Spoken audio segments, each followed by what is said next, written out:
Everyone, this is उज्ज्वल और इस video के अंदर हम बात करने वाले हैं एमएसटीसीटी के प्रीवियस ईयर क्वेश्चन की सीरीज का एक नया chapter that is magnetic effect of electric current. इस चैप्टर के हम थ्योरी डिस्कस कर चुके हैं as per one shot video lecture MSTCT का, जिसके मैंने 2 पार्ट बनाए हैं, आप उसको जाकर देख सकते हैं।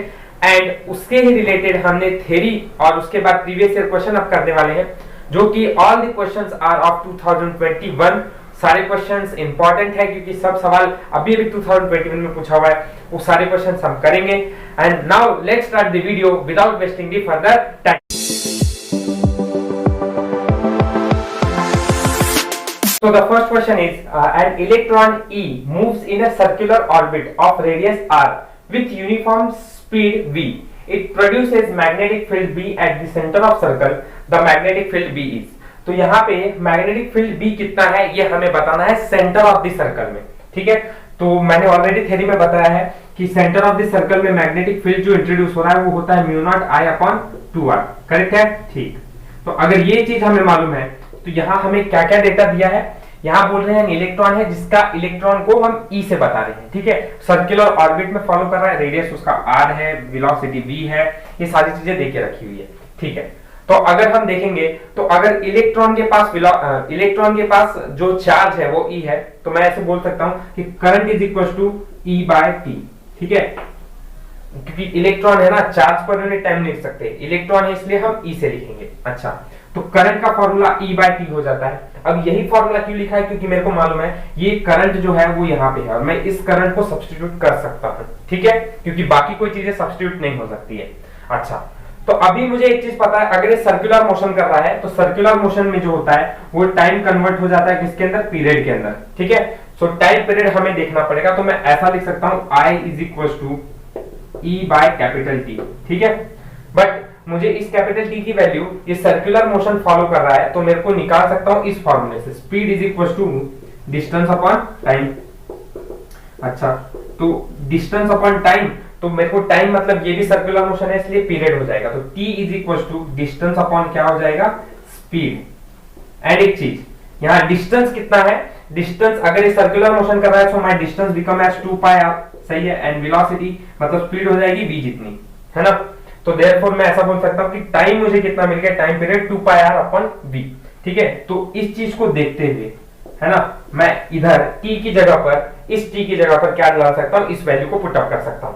सो मैं इसके अंदर t की वैल्यू पुट करूंगा तो मुझे I is equal to E divided by t की जगह पर 2 पाई r अपॉन v डालने से पहले डिनोमिनेटर का टर्म अगर डिनोमिनेटर में आ जाए तो वो कहां चला जाता है? न्यूमरेटर में, तो मेरा v ऊपर आ जाएगा। So my I becomes EV upon 2 pi r। ठीक है, ये चीज हमने डिराइव भी की है, लेकिन फिर से क्वेश्चन में आया तो डिराइव करके बता रहा हूं। आप डायरेक्ट भी देख सकते हैं, थ्योरी के अंदर ये चीज डायरेक्ट समझाई हुई है। ठीक है, तो मैं ऐसा लिख सकता हूं कि I की जगह पर EV divided by 2 pi r, तो इसको मैं इधर पुट कर देता हूं I की जगह पर। सो B का फॉर्मूला क्या मिल जाएगा? B is equal to mu naught I की जगह पर अगर मैं EV divided by 2 pi r डाल दिया, इनटू एक्स्ट्रा क्या बच रहा है मेरे पास? 2r बच रहा है। सो ऐसा हो जाएगा कि म्यू नॉट EV, है ना, और ये 2 2 4 हो जाएगा, pi as it is r square. So कुछ ऐसा आएगा कि म्यू नॉट EV, है ना, mu naught EV 4 pi r square, which is option A. बाकी ऑप्शंस को देखो नहीं मैच करते हैं। And this question is asked in CT 2021। ठीक है, और बहुत ही इजी था, अगर थ्योरी देखी है तो कोई बड़ी बात है ही नहीं।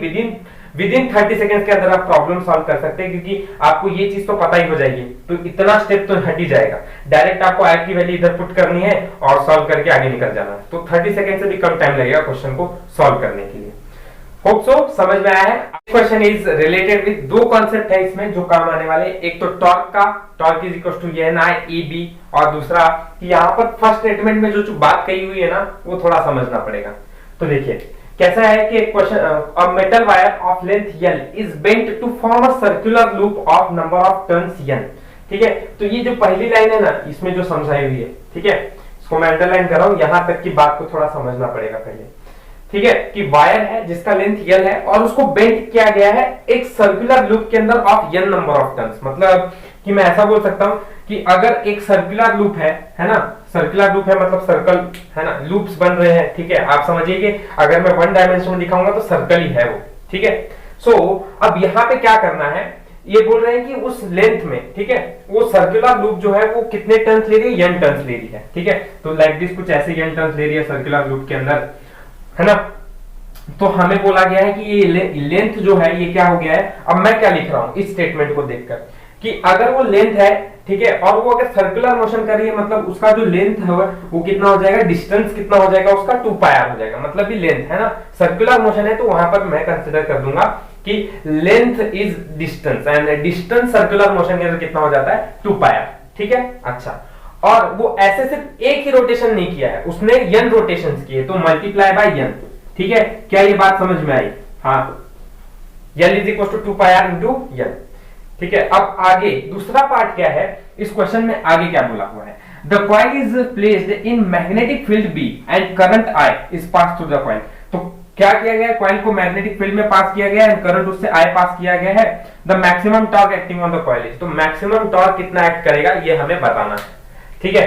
तो अगर यहाँ पे इसकी बात की हुई है, इसकी बात की हुई है, तो ऐसा एक ही फॉर्मूला है टॉर्क के अंदर जिसके अंदर मैग्नेटिक फील्ड भी है और करंट भी है। That formula is torque is equal to NIAB, सही है। हाँ, क्योंकि यहाँ पे करंट भी है, यहाँ पे मैग्नेटिक फील्ड भी है हमारे पास, और एरिया नंबर ऑफ टर्न्स तो कर ही रहा है, कवर ही करेगा ना। अच्छा, तो अब इसके बाद हमें क्या करना है, मैंने ये जो फॉर्मूला लिखा है ना, इसमें अब इस फॉर्मूले को देखोगे तो आपको कहीं पर भी यहाँ पे L दिखाई नहीं दे रहा है, ठीक है। अच्छा, तो हम क्या काम कर सकते हैं, या तो n की जगह पर ये वैल्यू सब्स्टिट्यूट कर सकते हैं, या तो मैं r की जगह पर ये वैल्यू सब्स्टिट्यूट कर सकता हूं। तो r इज इक्वल टू क्या मिल जाएगा, L अपॉन 2πn मिल जाएगा, ठीक है। इस फॉर्मूले से इसको लिखा है मैंने।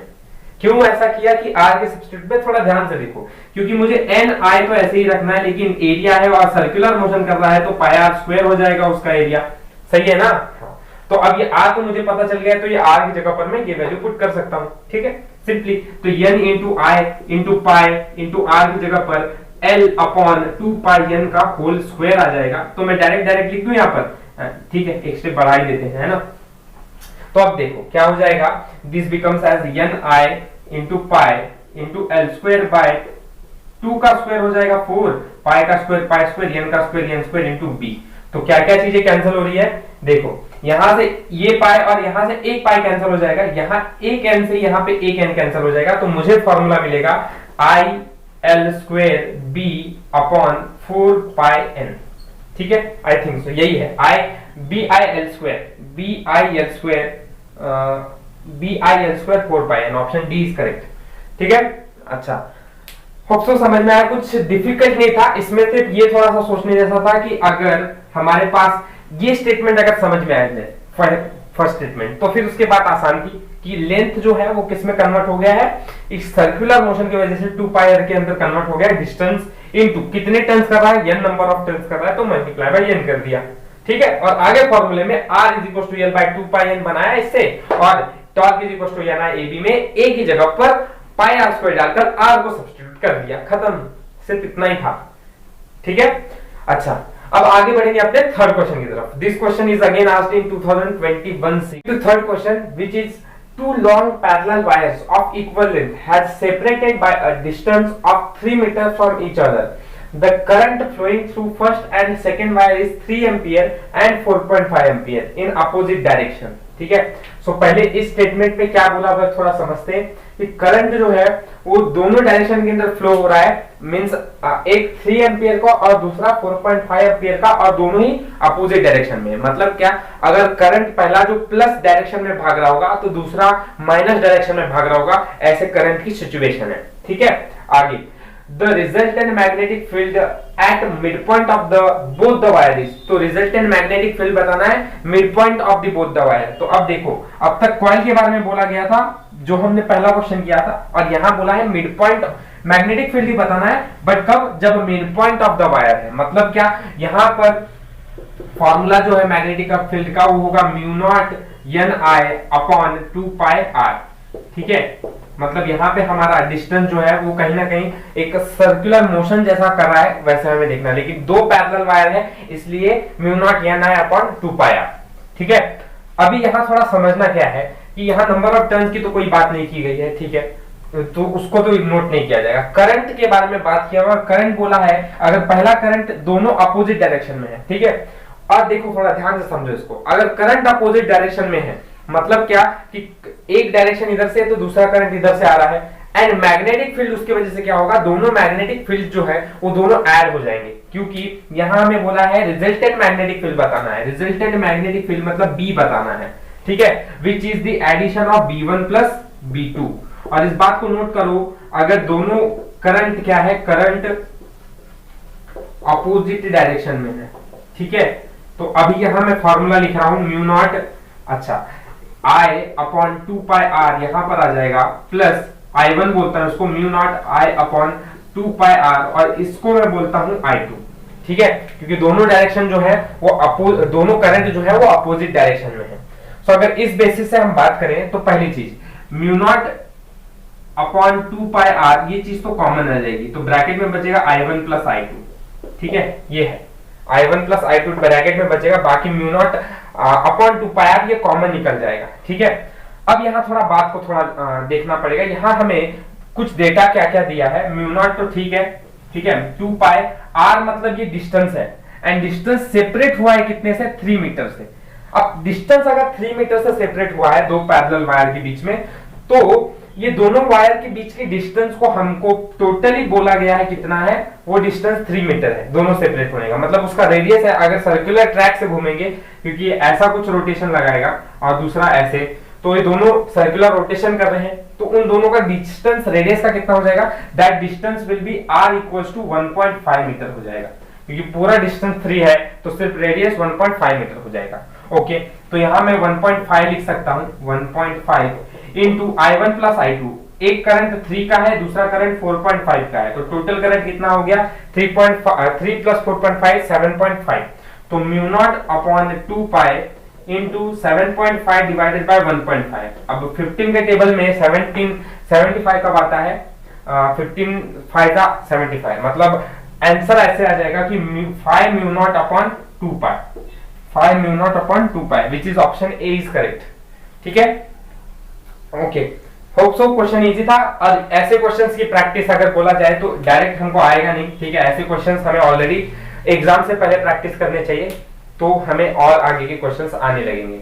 सो next question is a long wire is bent into a circular coil of 1 turn, ठीक है, एक लॉन्ग वायर है is bent into a circular coil of 1 turn, मतलब 1 टन कर रहा है एक सर्कुलर कॉइल, जिसका हम इसको कॉइल बोल रहे हैं, तो कॉइल 1 बोला गया है इधर पे, कॉइल 1 कितना टर्न कर रहा है, number of turns is equal to उन्होंने 1 बोला है, ठीक है, पहले के लिए, और then into of smaller radius having n turns, जो कि सेकंड कॉइल कर रहा है, और सेकंड कॉइल के बारे में बताया कि कॉइल है और वो कितने टर्न्स कर रहा है, n टर्न्स कर रहा है, ठीक है, बट यहाँ पे ये भी कंडीशन है and then into of smaller radius, तो रेडियस जो है वो एज कंपेयर शुरुआत वाले से थोड़ी सी कम है, तो मैं ऐसा बोल सकता हूं अगर हमें रेडियस को कम करना है तो r dash will be r upon n, ठीक है, क्योंकि ये जो है ये बाद वाला रेडियस है और शुरुआत में r टर्न्स वाला रेडियस है हमारे पास। उसके बाद क्या बोल रही है, if the same current passes in both the cases, तो दोनों के अंदर सेम करंट पास हो रहा है, तो रेशो बताना है of magnetic field produced at the centre of coil 1 and coil 2, तो सेंटर ऑफ कॉइल से निकालना है, मतलब मैग्नेटिक इंडक्शन कितना जनरेट हो रहा है, mu naught I upon 2r, ठीक है, ये फॉर्मूला हमें मालूम है, और नंबर ऑफ टर्न्स है इसलिए n भी आ जाएगा यहाँ पे। सो ये तो हमारा जनरल फॉर्मूला हो जाएगा।